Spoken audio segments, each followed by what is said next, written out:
otot-ototnya. Kira-kira nih kan baru diajarkan, masih ada yang ingat apa udah lupa nih? Ayo, baru beberapa menit Miss Fani mengajarkan tentang nama otot.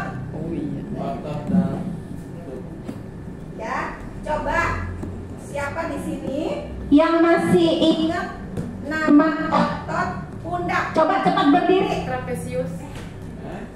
Sambil berdiri. Sebutkan namanya dan dari mana, apa namanya? Namanya kalau otot trapesius, kalau tulangnya scapula. Oke, kasih aplaus buat Mbak Fani. Nanti akan dapat hadiah dari saya. Oke, ingat. Terus tadi juga kemarin semua di sini sudah belajar pijit ya dengan Ibu Siska ya, dan sudah belajar bekam dengan Abah Sidik. Nah, oke, jadi masih diingatkan teman-teman semua. Jadi, bentar ya. Jadi misalkan kalian menggunakan ilmu yang sudah diberikan dari Miss Siska dan Pak dan Abah dan Bu Fani, itu diaplikasikan dalam sebuah kasus misalkan. Nah, di sini saya akan membahas tentang cedera otot. Mau nggak? Bentar ya. Tusuknya. Paling bawah. Ya, oke. Teman-teman semua di sini pasti sudah pernah menemukan kasus tentang begitu pesan massage ternyata ada kasus cedera ototnya. Pernah nggak teman-teman semua di sini? Pernah ya. Nah, ini salah satu saya akan menjelaskan namanya cedera otot. Ada yang namanya nyeri otot. Beda ya, cedera otot dan nyeri otot itu berbeda. Paham ya? Oke. Kalau nyeri otot itu terjadi jika kita habis olahraga yang berat yang memaksa otot bekerja lebih keras sehingga otot meradang dan biasanya muncul 24 jam setelah melakukan aktivitas. Beda ini. Jadi kita harus lihat customer kita, dia cedera otot atau hanya nyeri otot. Ya, dibedakan ya. Jadi ada yang namanya cedera otot, ada yang namanya nyeri otot. Jika nyeri otot itu biasanya setelah aktivitas berat. Ya, jadi biasanya dia entah habis olahraga atau buat teman-teman semua di sini setelah pijet, kok pulang-pulang bangun tidur tangannya sakit, Pegel. badannya pegel. Ah, itu bisa jadi nyeri otot. Oke, paham ya teman-teman semua di sini perbedaannya antara nyeri otot dan cedera otot. Ini nyeri otot. Nah, ini cedera otot. Nanti dikirim PDF-nya ke HP-nya masing-masing ya. Ini saya terangkan saja. Kalau cedera otot itu kerusakan yang terjadi pada struktur fungsi tubuh karena paksaan atau tekanan, baik karena olahraga atau kecelakaan atau aktivitas yang berlebihan. Ya, itu namanya cedera otot. Nah, teman-teman kira-kira sudah bisa membedakan mana cedera otot, mana nyeri otot? Sudah punya gambaran? Sudah ya? Jadi kalau ada customer bilang misalkan, aduh pundak saya ini sakit, itu kira-kira nyeri otot atau cedera otot? Nyeri otot. Kalau bisa melihat nyeri otot atau cedera otot itu harus dianalisa terlebih dahulu, ya kan? Karena cedera otot itu ada banyak jenisnya. Bisa dilihat ya? Ada karena strain atau tekanan. Nah, pada otot atau tendon itu sering kena tekanan. Contohnya yang sering kena tekanan betis, paha belakang atau pantat. Terutama yang sering naik motor, naik mobil, sering duduk lama, biasanya kena tekanan. Itu menimbulkan nyeri otot, bisa menimbulkan cedera otot. Tergantung kasusnya.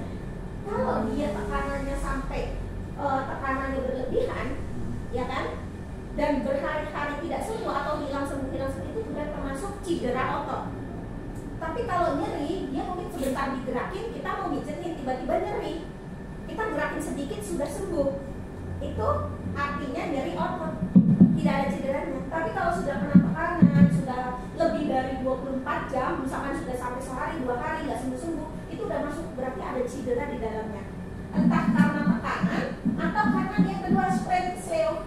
Sering nih, biasanya kita mungkin orderan massage-nya adalah pijat biasa, tapi begitu nyampe ke customer, begitu kita nyampe ke customer, ternyata ke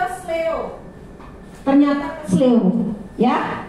Loh, cederanya sering di daerah ligamen, contohnya di pergelangan kaki. Pernah dapat kasus seperti ini? Atau di pergelangan tangan atau di pergelangan kaki, ya. Nah, itu kita bisa menggunakan 5 gerakan dasar massage, ya. Kita bisa menggunakan 5 gerakan dasar massage, dilemaskan dulu, jangan langsung ke titik poinnya. Jadi kita bisa lemaskan dulu samping-sampingnya, baru ke titik poin. Kalau kita langsung hajar ke tempat yang kena, ada customer jerit-jerit bisa nangis duluan. Ya, direlaksasi dulu dari pinggir, dicari sebelah mana yang kesleo tadi, ya, dicek dulu apakah ada memarnya, apakah ada sebentar ya, apakah ada memar atau ada cederanya. Oke teman-teman, ada masih bingung kan nih? Saya jelaskan dulu lagi ya. Nanti kalau mau bertanya setelah saya selesai, biar fokus ke materi dulu. Oke. Sebentar ya. Oke. Ada yang ketiga namanya benturan. Biasanya terjadi pada jaringan lunak atau benturannya berupa memar. Kalau orang habis jatuh dari motor, biasanya ada benturan, mungkin entah dia posisinya kebalik, kebentur aspal atau karena kena benturan, entah tertabrak atau entah apa, ya kan? Itu salah satu merupakan cedera otot.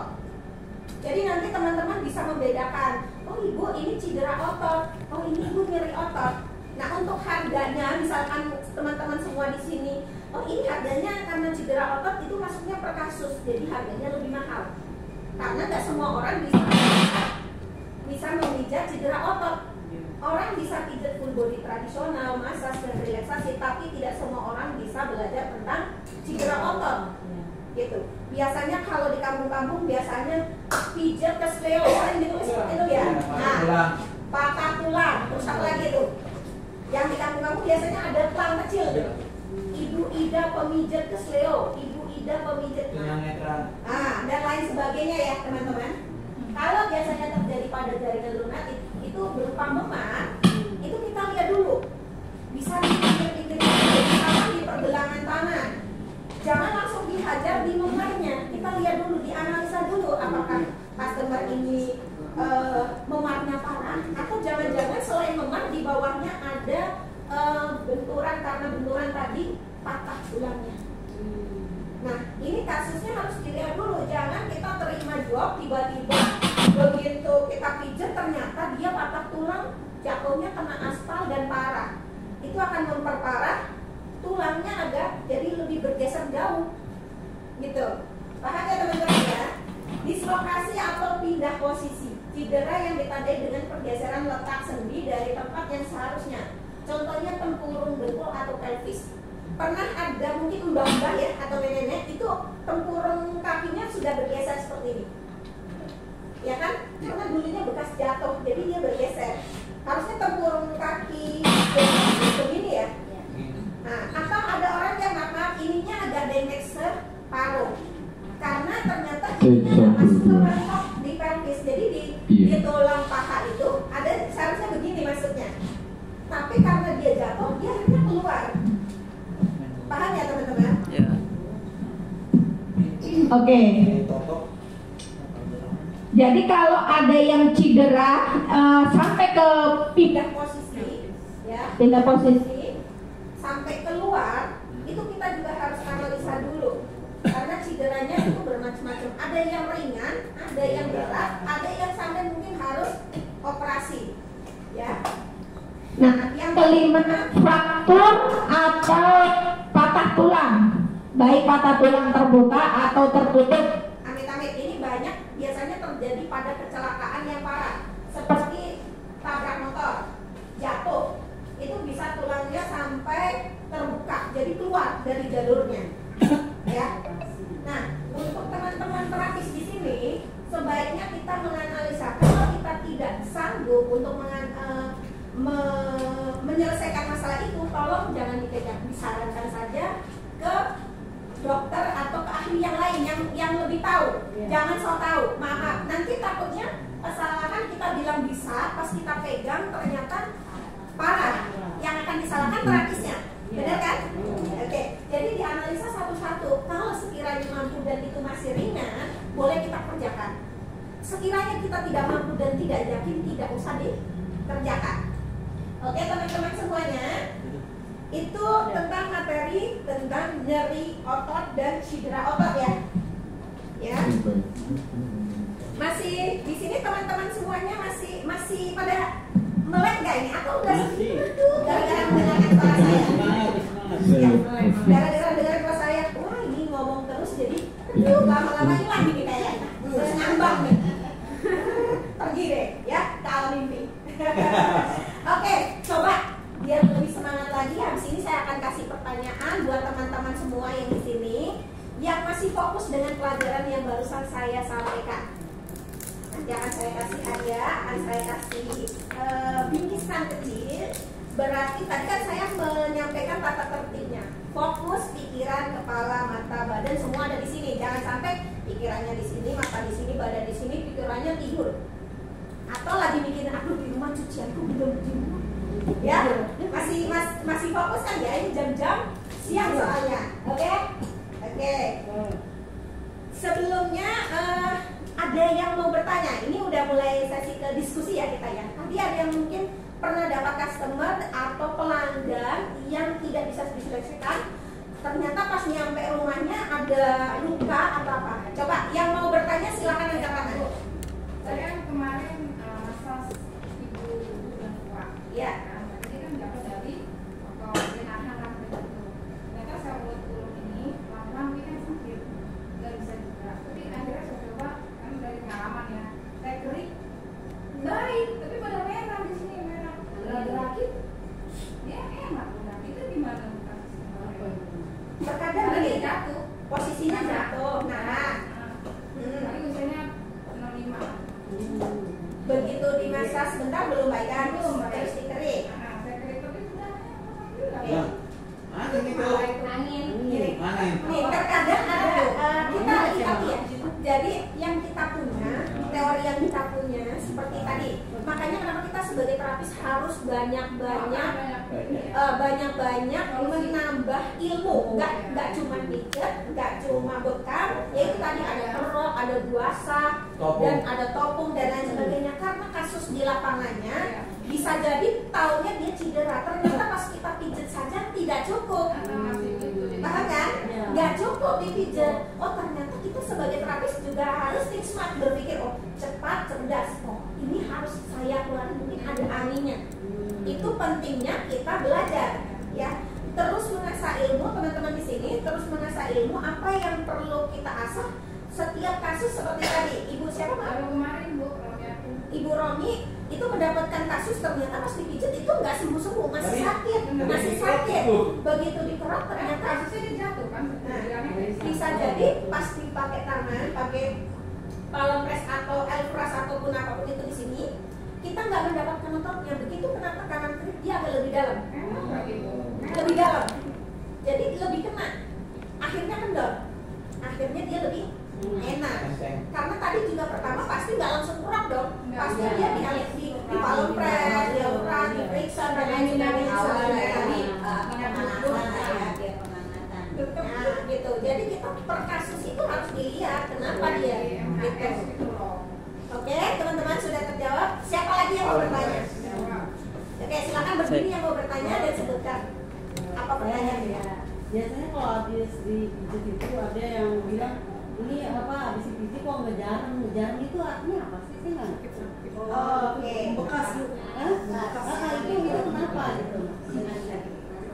Ada yang bisa jawab tuh? Ngejar nih kita diskusi ya. Biar tahu nih. Tahu. Jadi ada yang habis dipijat, habis itu biru-biru. Ya, Atau ngejarang Tekanan sangat keras ya Bu. bisa jadi benar tekanannya terlalu keras yang pertama.